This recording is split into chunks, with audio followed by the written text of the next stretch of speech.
So we just jumped right into the episode because this new technology is coming at Donna and I faster than I'm accumulating the knowledge to get it rolled out. But it's so nice to get that new knowledge in, Donna, and like add a new layer to podcasting, to lots of things in life. Yeah. Yeah. Oh, As I'm hearing myself there.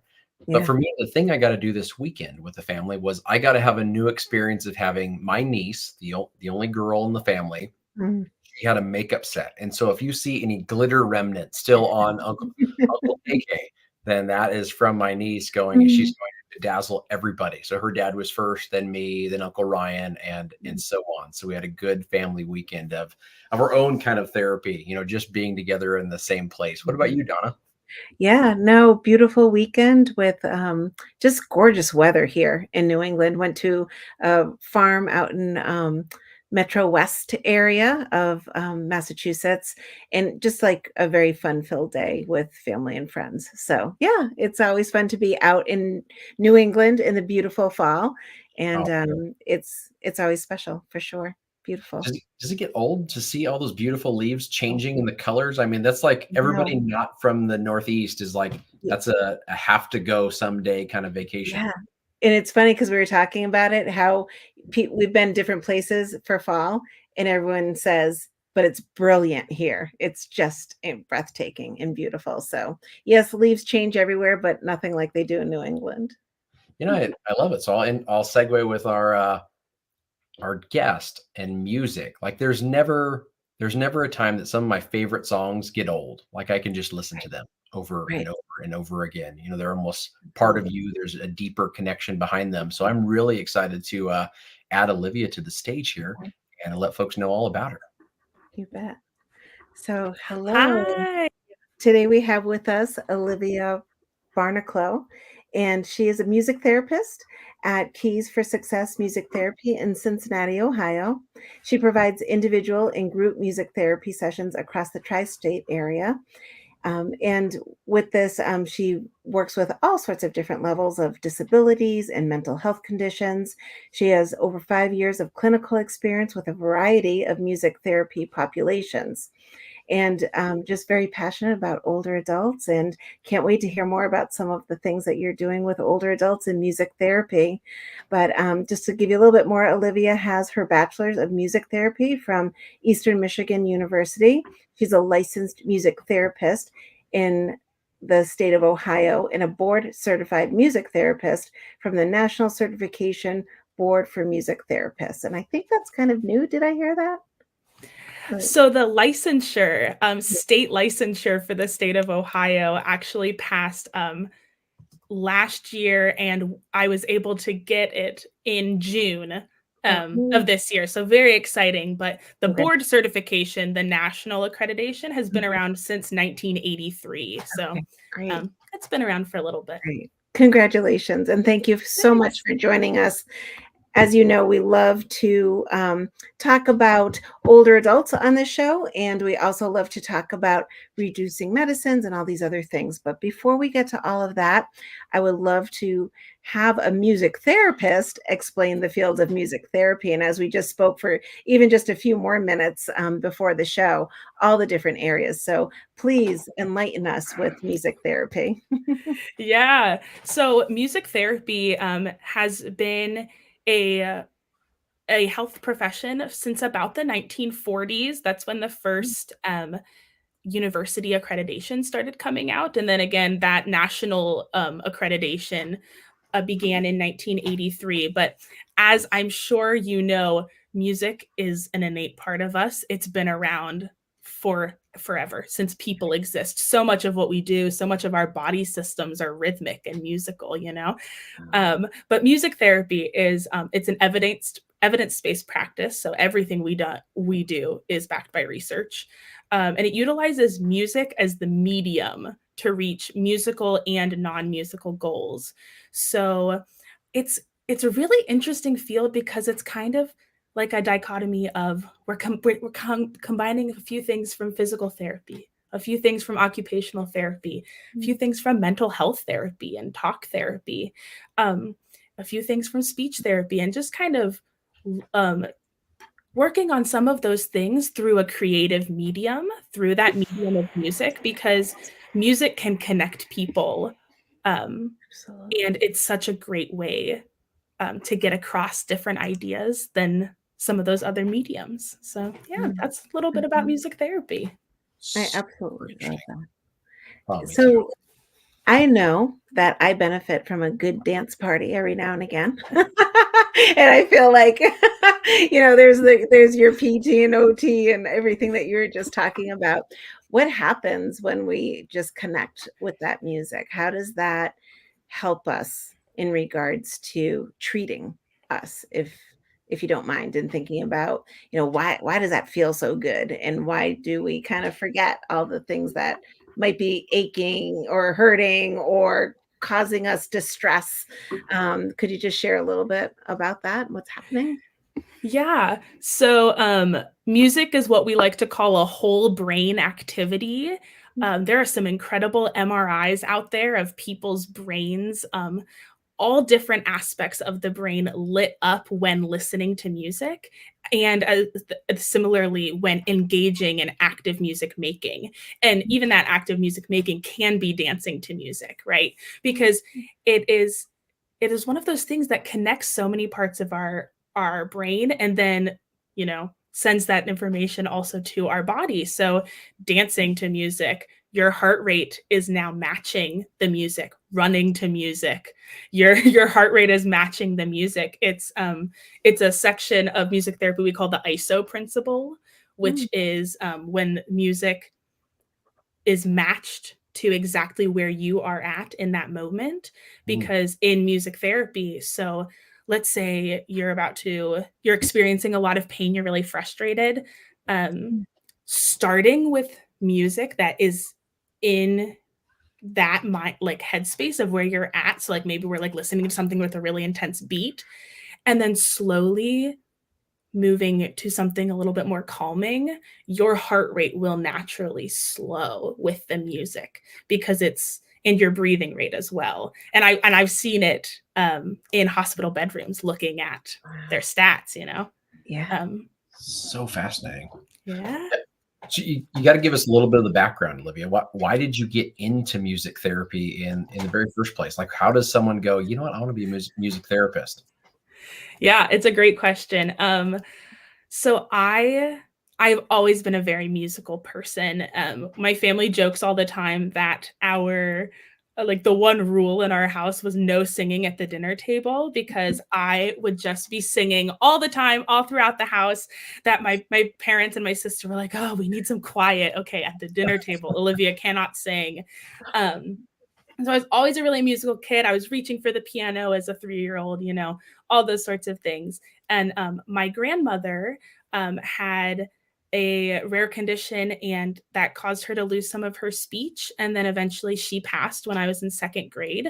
And I had the opportunity, while she was in a nursing care facility, to play piano with the music therapist who was at the facility visiting her. So they had received a referral, I assume, that mentioned that she loved music and she was a very musical person.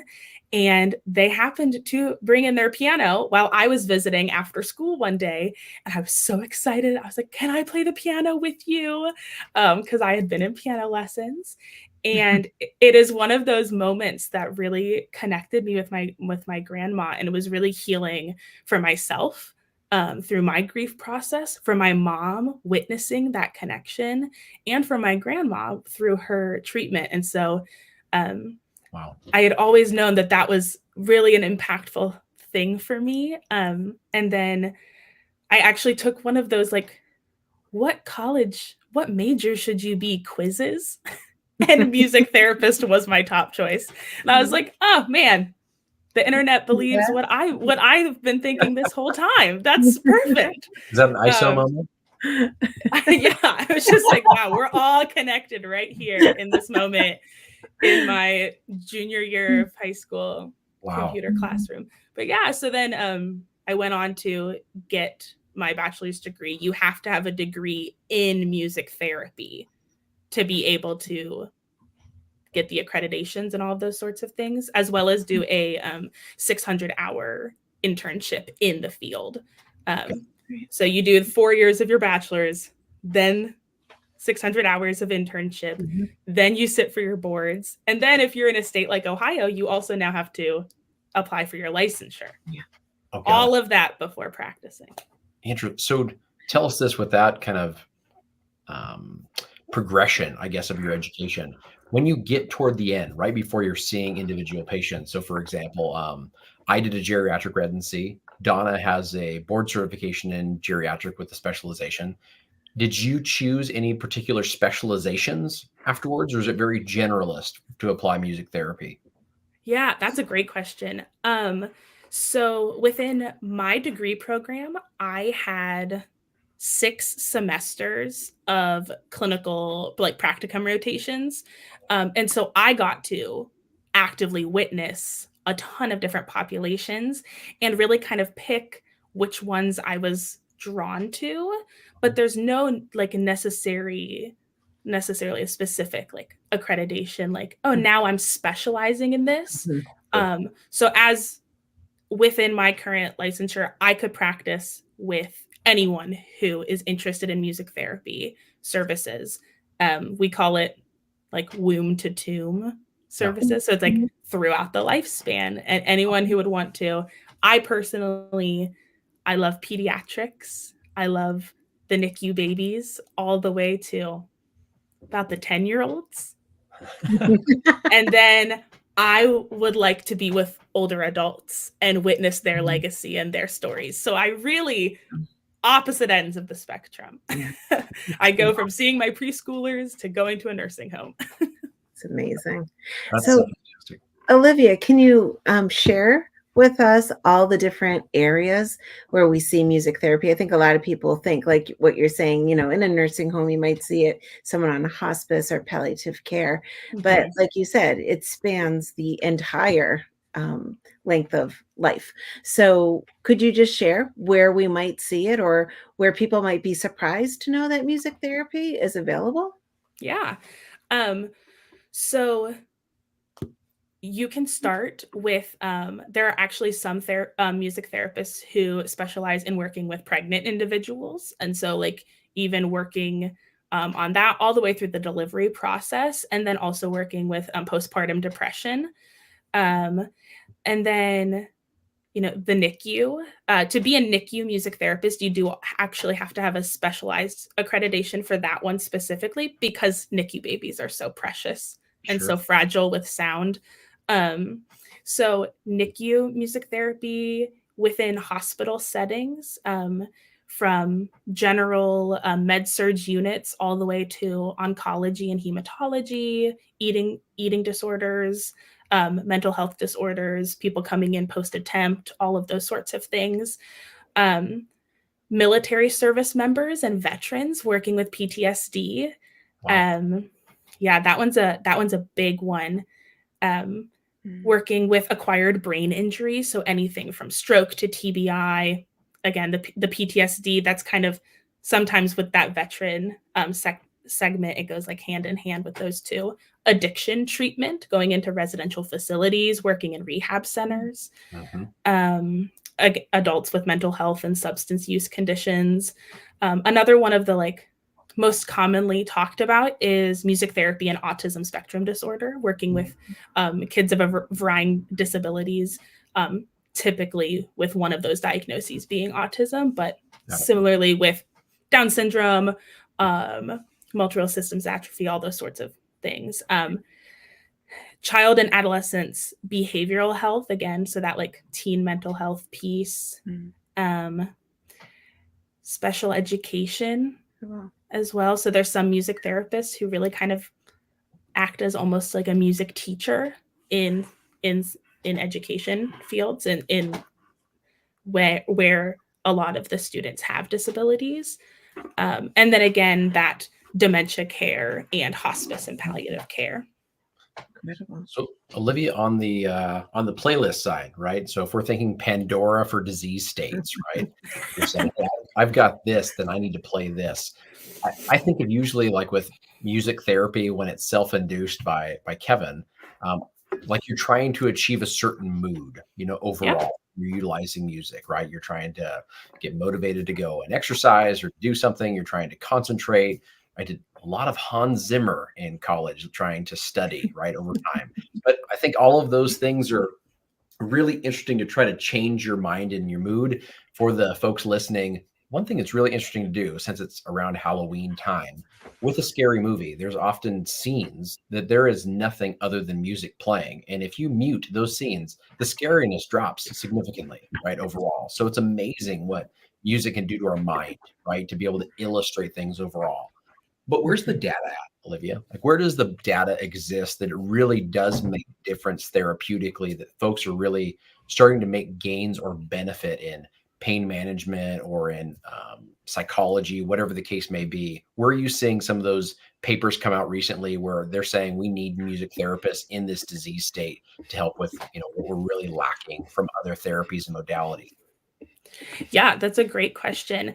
And I think a fantastic part of what you said was finding the things that fit to you, because the biggest aspect of this, of music therapy, is that there is no, here's this song, it's going to make you feel better, right? Right. It is a completely person centered, client patient centered practice. And so, um, I have worked with kids who, I play kid songs and they throw instruments at my head, but I start playing Fleetwood Mac and they're like, perfect. This is my piece, Got it. and like I didn't learn that in school, because it's like there's kids, when kids are there, you play kid music, but what does the client need? What does the patient need, And then now that we're at like homeostasis, we're feeling grounded. Yeah. Now we can work on that speech goal for you to use your communication device. Now it's almost like that sensory aspect for that specific situation.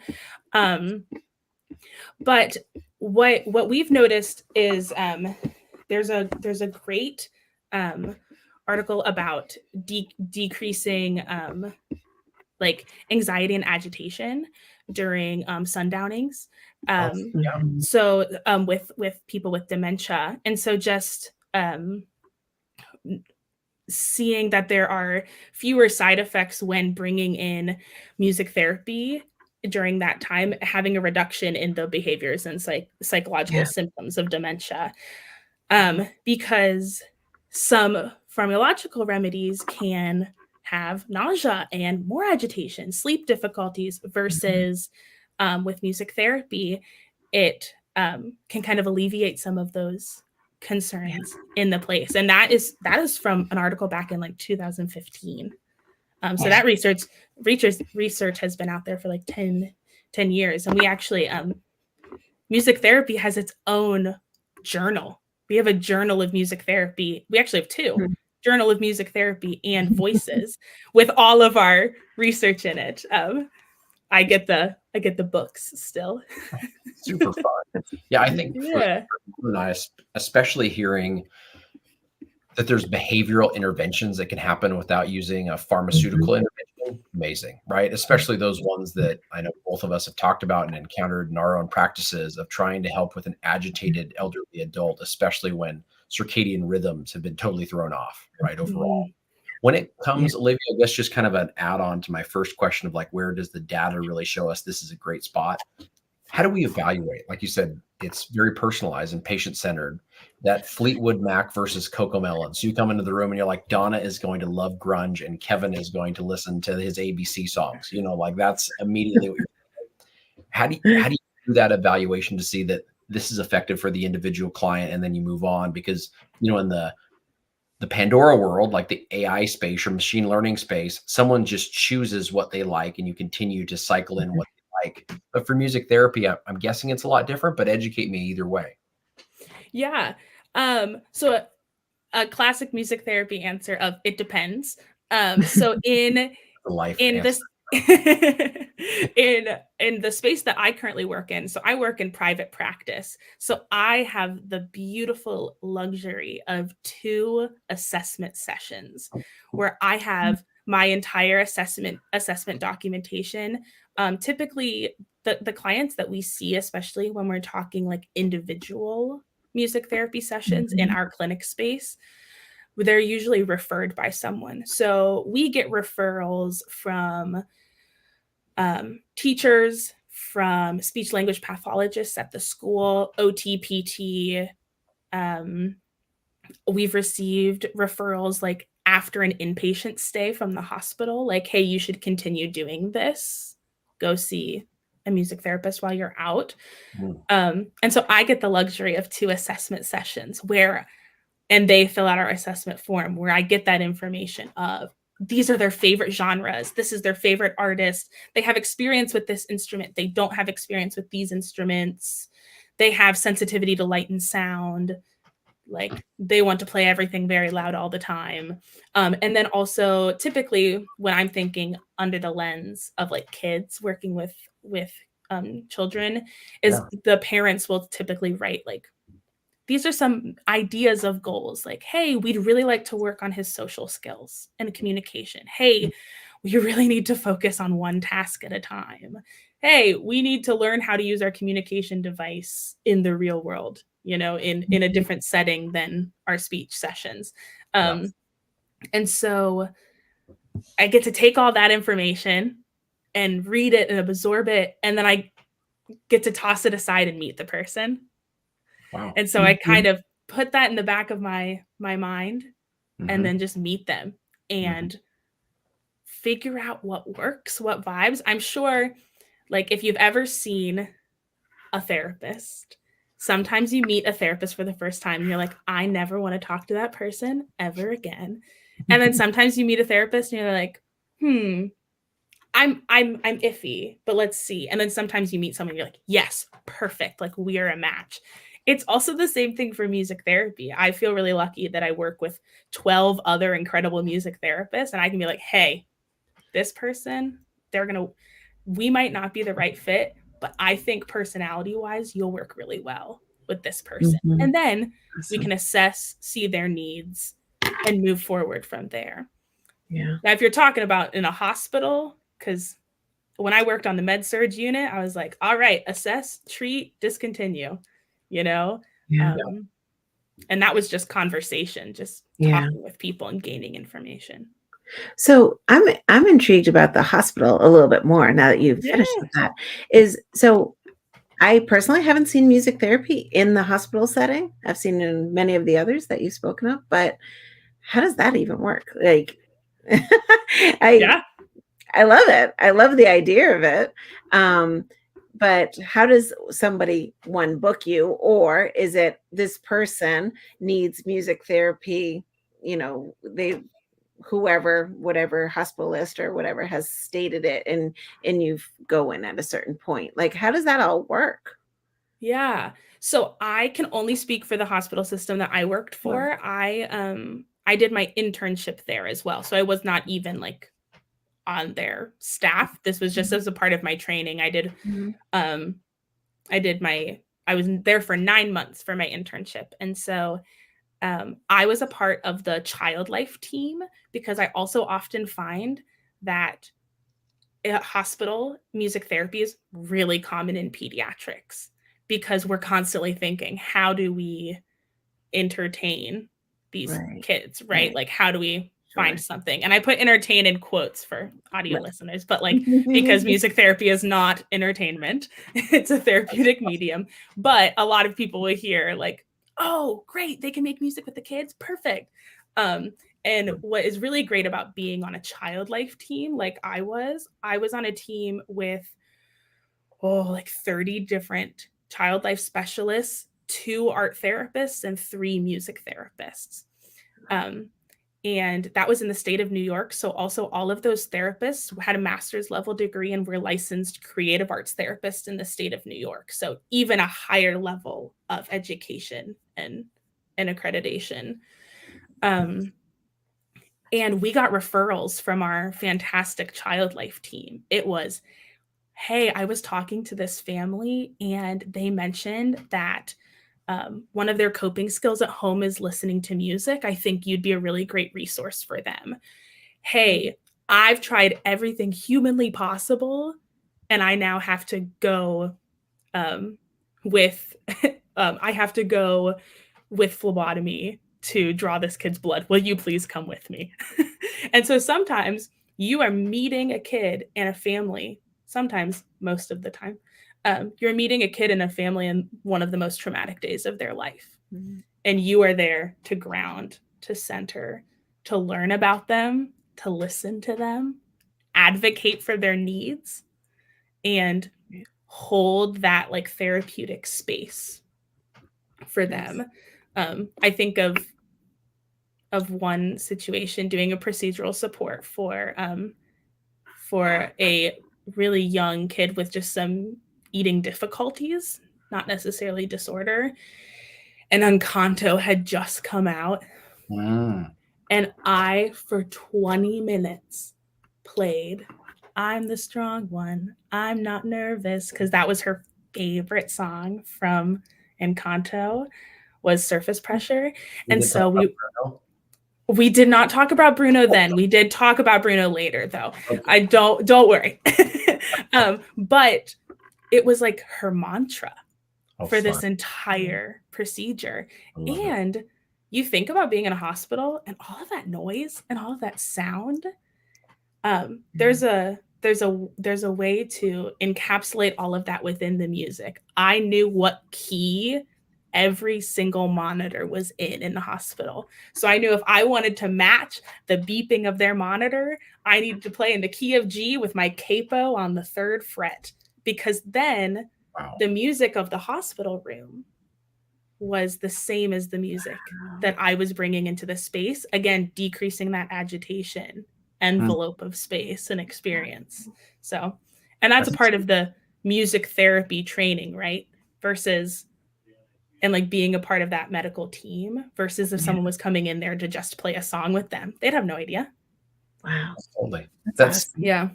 So interesting, because Donna, I'm sure you picked up on the exact same thing. Is you said, I went in there with the patient for the first time. You as a human being. And the one thing that I think Donna and I both wrestle back and forth with often with a lot of the folks we have on the show is it's so difficult to scale, Olivia. Like, it's so difficult to be able to take the human experience, the N of one, Olivia with another human being, and scale that so that we can use a program or a software to be able to help more individuals. And I see the advantages of being able to obviously use the software to do so, but there's something really unique that I wanted you to tap into a little bit further of why is it important that we have a human being? I mean, I know Donna has been able to appreciate with her daughter having live music played with you. And I've had the same blessing, and it's different. Anybody out there that's listened to someone play the piano in a room and sat next to them versus hearing a piano on your whatever device, the experience is different, overall. But that's just me giving a very minimal input component on why is it different. I don't know. It just feels different to me. Olivia, is there a scientific reason or backing on why it's important for Olivia to be there and not a boombox? Yeah. So I think you're really getting at that idea of the human connection and the human relationships that we create within music. And so one of the aspects of live music that is so important is when we're going back to this ISO principle is I'm starting with you. And again, like I like to think I walk in the room as Olivia first and a music therapist second, because at the end of the day, there's so much of that like connection needed in that human space, and it's therapist, right? So I have a full, very similar training as talk therapists and all of those sorts of things. But going back to that like ISO principle is being able to be where that client or patient is at, and then taking them with you on that musical journey to hopefully a better space for them to be in a more calm space, or whatever space they'd like to move to. Our example is constantly calm, but honestly, sometimes I'm ramping them up to go do something, getting them excited, getting hype. But the other thing with live music is that we're all human. You're never going to hear the same live performance twice. You're never going to hear the same piece of music performed live twice. And I will never forget, one of my professors told me in undergrad, she was like, the mistake in the session makes you human and is probably more relatable than you playing the chord perfectly. Because I was really struggling with my guitar skills. Wow. And it is to the point that the times that I make mistakes in sessions are the times that I build more connections than the times that I play perfectly. I am currently running a choir for people with dementia and their loved one. It's any type of caregiver. So we have just a beautiful intergenerational array of kids with parent and spouses and like aunts and just anyone who wants to come make music. And they will tell you that I am not a good piano player. And that is because I make mistakes all the time and I own up to it. Like they'll be singing something and I play a completely wrong note. And I have been in piano lessons since I was 3 years old. And I'll be like, you sounded great. That was my bad. And the feedback that I've received, because we do some qualitative surveys afterwards just about perceived mood beforehand, perceived mood after the choir for both caregiver and person with dementia, and then a space for like any thoughts they'd like to share. And some of them are just like, I appreciate that you're a person, like you're a human being. And I think that is such a big element of it. And what's beautiful is that there's also research about that. There's a fantastic researcher, Evan Rood, out of somewhere in Scandinavia. I can't remember at this moment, but I used his research a ton for my thesis about social connectivity in music. Very cool. Yeah. Very cool. Can we talk another minute about this choir that you have put together? Yeah. And what I'm thinking about is, we say it all the time that not only are you caring for the individual who is suffering with dementia, but we also need to care for our caregivers too. And just to make that connection where you're actually doing something kind of fun and meaningful together with the person who you're also caring for. I see so many wins in that scenario that you provided. So with some of the information that you've seen, whether it be through the surveys or even just observed, is there anything you can share with us about that connection and how maybe caregiving became a little bit lighter during that time? Yeah. As someone who witnessed my mother caregive for my grandmother at a young age, I mean, kindergarten, first and second grade, some of my first memories are of my mom caring for her mother. And then also witnessing it later on for my dad's parents. I hold so much awe and gratitude of caregivers. It is such a hard thing to do. And in my internship, we were very family-centered care. In pediatrics, it's really hard not to be family-centered. And so that's something that I take with me everywhere. If clients are like, oh, can sibling join in? I'm like, yeah, let's go. Like, let's, as long as the client is also down with it. But I'm like, let's have some fun. Let's try something new. Right. And this choir, so we are currently in the second iteration of this choir, and I'd be remiss to not also credit our incredible partners. So it is with Keys for Success, the company that I work for, and Episcopal Retirement Services Center of Memory Care and Inclusion. It is a fantastic organization. Episcopal Retirement Services in Cincinnati, Ohio, is one of the best older adult care facilities I've ever been in. It is where my grandma received her care, and being able to be in their facilities, no one is doing older adult care better than them, in my opinion. I think so highly of them. And their Center for Memory Care and Support Inclusion is a whole separate branch of their facilities. And this is in partnership with one of their social workers, who's like, is one of the directors. And so she's a social worker. And we kind of had this idea. We're like, we want to do like some fun, like summer program. And we came up with this idea, and it just took off. And it's been so beautiful to receive some of this feedback about, like, if you walked into one of our rehearsals, it's a bunch of people singing and laughing and being silly and just making joyful noise together. And I read my survey results, and it is, thank you for doing this. This may be the last thing I do with my mom. Currently, we are working on our holiday program, which is so fun because we're singing holiday music in October. And so it has been quite the dichotomy of, I'm like, hey, time and space orientation, dementia, right? I'm like, hey, it's October.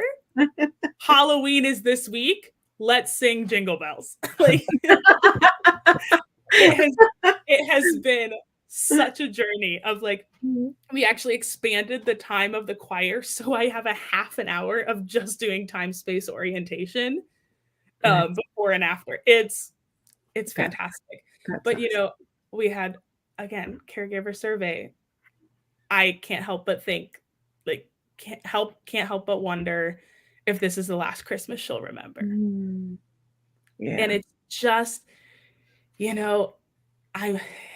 I'm taking all this information, and I'm tracking all of this data on them, and then I just get those comments at the end of the survey, and I'm like, that's like at the heart of this experience, and just having that space for them. And simultaneously, I think this is not just from the choir, but how this organization has worked is it's for early onset dementia specifically. They are building a community for these caregivers and for these individuals before the intense decline. Yeah. So these people, like, I don't even have to try to facilitate the group. They're all talking. They're all engaged with each other because they see each other 4 days a week at all of these different programs that this memory care and support and inclusion group does. It's incredible. I love it. Do you guys know a band called the Goo Goo Dolls and a song called Iris? Yeah. Right. So there's one line in that song. It's one of my wife and I's favorites, but it's, you bleed just to know you're alive. I feel like, I know Donna is smiling the same way I am, Olivia, but it is such a blessing for her and I to be here with you when you are just emoting how much you love what you do. Like, it is really, really special. And the fact that, like, your emotions, like, you allow them to be just on the tips of your fingers when you talk about those things is just really, really special. So I wanted to make sure you knew that. And I think the other piece that's so interesting to me is, because you're working with kids, it's one thing that I get to encounter far too often. It's almost a disconnect or a disinterest, right, in the next phases and parts of life. Do you feel like that's one thing, Olivia? I mean, I know I'm segueing away from the clinical, but I guess that is my job in the show right now. But when it comes to patients kind of engaging in things, taking a blue pill every single day, going and lifting your arm and leg, and, Janet, I love you. I hope you're listening to the show. More fun than that. But exercise and drug regimens and surgery, like, all of those things are very prescribed, very clinical, very sterile, aspects. But music therapy, like, is able to make people feel. Have you had any epiphanies through the career of just seeing people allow themselves to feel and unpeel some emotion, especially the PTSD components that you just mentioned? Oh yeah. It is super interesting because I think depending on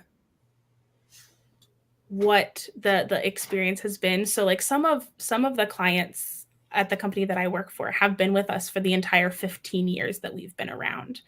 And some of them are still as animated about music therapy as they were from the day that they stepped in the door. And some of them have gone through on these journeys of, really disconnecting with it and it becoming a part of that really regimented routine. But when you think about the population that I serve, so in Cincinnati, we are so blessed with just a beautiful arts organization and city full of art. But on my Wednesdays, I drive an hour out to rural Indiana and I provide services in one of our clinics there. We have 2 clinics in Indiana, and this is the only thing that some of those people do all week. Mm-hmm. And so we really have to work on that balance and that dichotomy of this is one of the only things that you can do because it's also provided by your Medicaid waiver, which we are so grateful to the Indiana Bureau to have music therapy as one of their approved resources and mediums is incredible. But it's also this it's truly a dichotomy of this is one of the things that you can do and have access to, and like, do you love it right now? Like it, or is it a part of your routine? And especially if you're talking about people with disabilities and autism, oh my goodness, those routines become such a big part of identity. So that's been a really big thing that we've been trying to grapple with for a long time. And, working on that, hey, like it's okay if we discontinue services. Like you've made the progress, like you have the tools. You don't stay in therapies forever. Like it's there's that appropriateness to be able to discontinue. And then for some, it is just like this is the bright spot in their day, and it is like the thing they want to. I got an email that was like, okay, this is Olivia. She is the music therapist.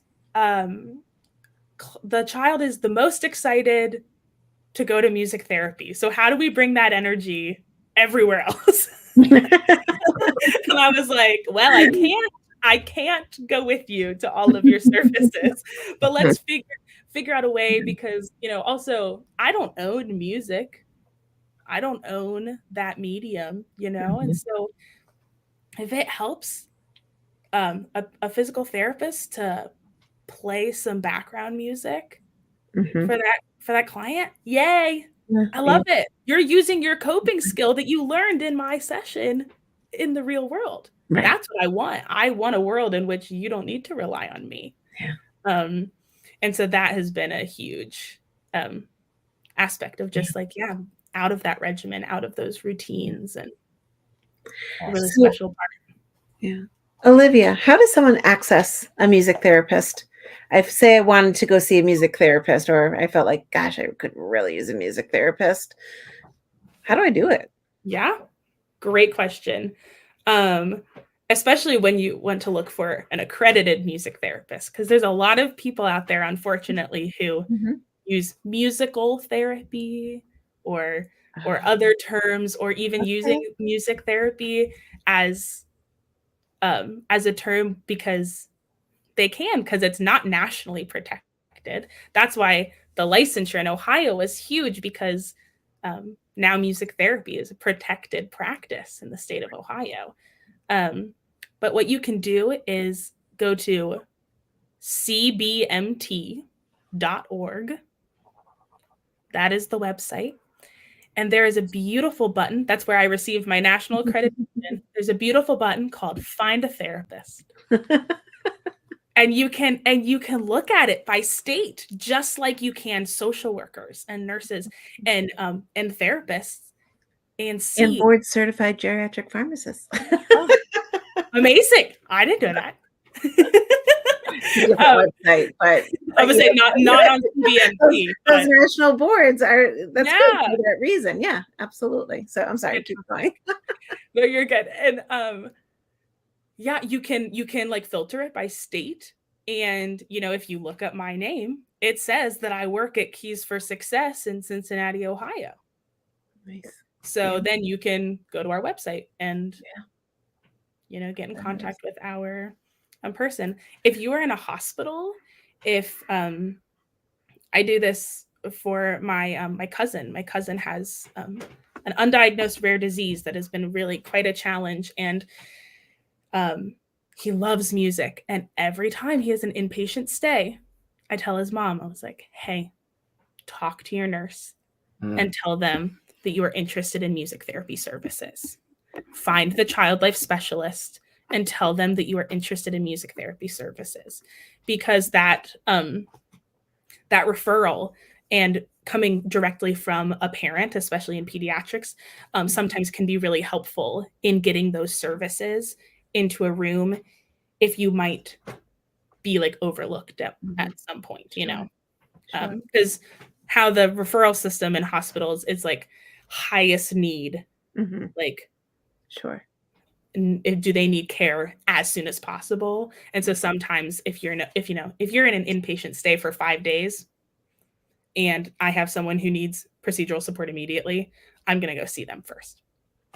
Yeah. Yeah. I think it's so interesting what you mentioned there about physical therapists being able to use music and able to help their individual clients prior to a session. I think that it is vaccine season now, so a lot of people are anxious about getting a shot in the arm. Good time for our pharmacies to start tapping into music therapy to be able to help out there. The one thing along Donna's question, though, let's say that we want to get set up with a music therapist. I would love for insurance to be able to cover everything, right? But sometimes it just doesn't, Olivia. When it comes to a cash pay system of any sort that you've been familiar with in the outpatient setting, what is a typical range that someone could think of to say, I want to schedule a music therapy session for myself or for my child? What are they usually thinking to budget for something like that? That is a really good question. I do not know, because I am very blessed to have a business coordinator who handles all of our financials. And so that is what our like company manager and our business coordinator, one's a music therapist, one's a former music therapist, that's what they handle. But I know, so like the current rate on the Medicaid waiver per 15 minutes is $14. $14 for every 15 minutes. Got it.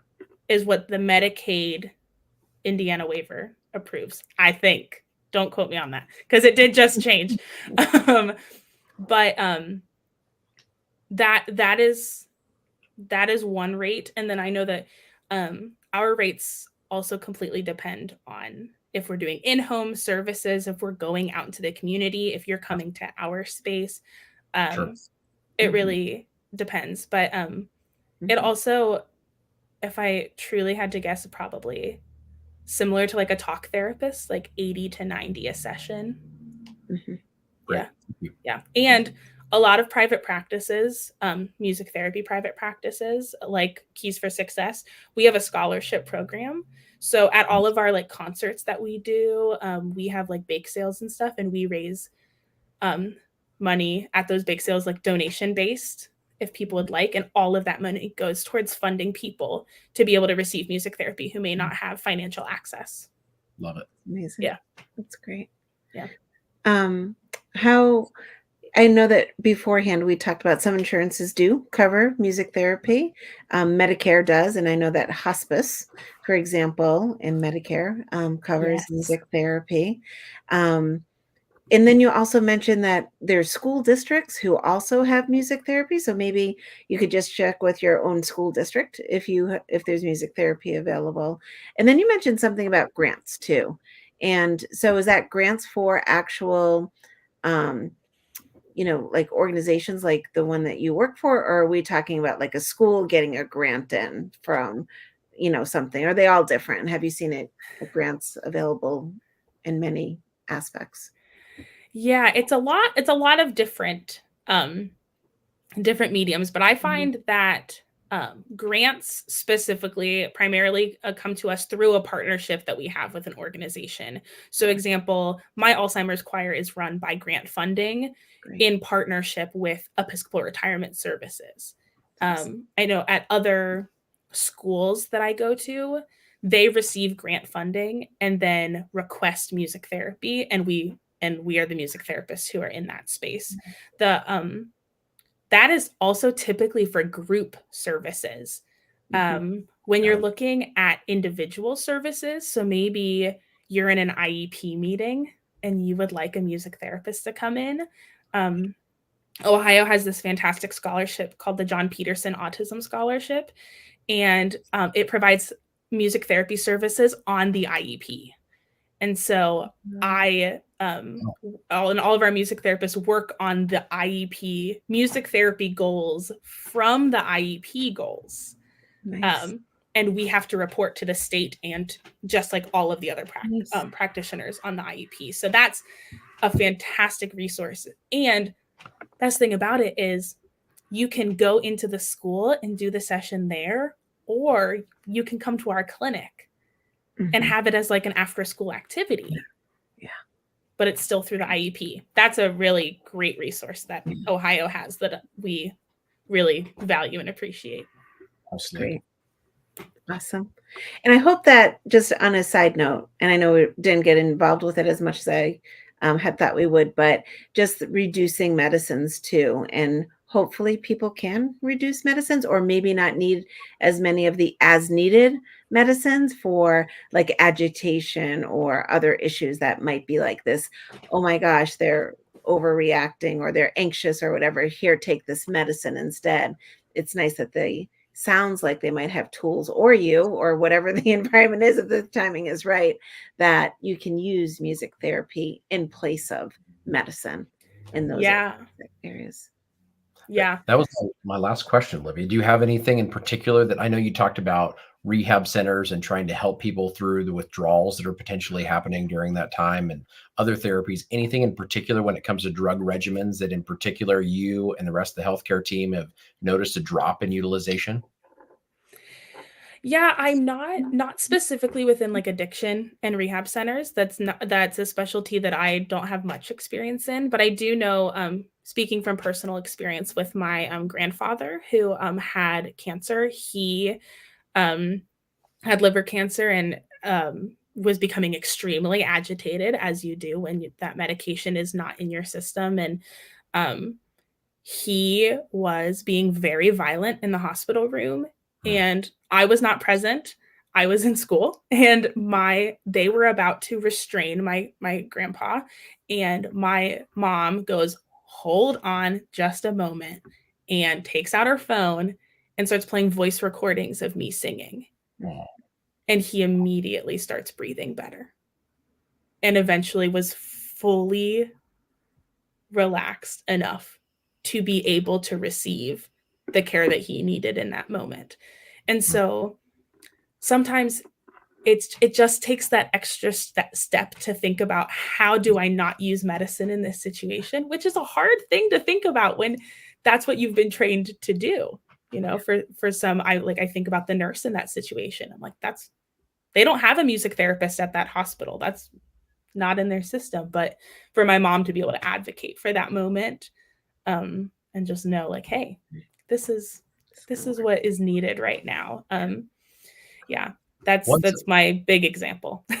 Ones that I've read, Donna, and I'd love for you to plug it in at the end of the show too, is I've seen reductions in anxiety treatments, agitation, pain, and concentration related meds. So those are ones that I've seen some kind of literature kind of around of using music-based therapy. Anything else that you've seen, Donna, for our audience on parting words? Well, I think with rhythm too, I've seen some videos, et cetera, with Parkinson's. I know it's more of a rhythm, but I'm sure that music could also play with that too. So I have seen that being used, and people are able to walk better, turn better, not freeze, and some of that. So so they're able to use that to help. And I think they get that rhythm in their head too, that they know, like they don't have to hear it constantly going. They just get it in their head and they're able to move better. So Awesome. yeah, it's really You cool. can get a specialty training for music therapy and neurologic music therapy, and it teaches a lot of those elements to specifically work with the Parkinson's Yeah, awesome. population. That's So, amazing. Fabulous. Olivia, It's any parting amazing. words from you? Because I think Don and I are both blown away. well, I just wanted to say thank you. It is not often that music therapists really get to talk about these sorts of things, especially with like medical teams, unless there's a like really big push for advocacy. So I was just so grateful for Donna for inviting me onto the show and being able to share about music therapy, because it is just it's such a beautiful practice, and it's one that, you know, could be used everywhere. We could just have more of it everywhere, and it's continuing to grow as a practice. And yeah, just appreciate your time. Awesome. Love it. Well, Well, we appreciate you, and it's been beautiful speaking with you with some of your stories, and could feel how passionate you are about what you do. So thank you so much, Olivia.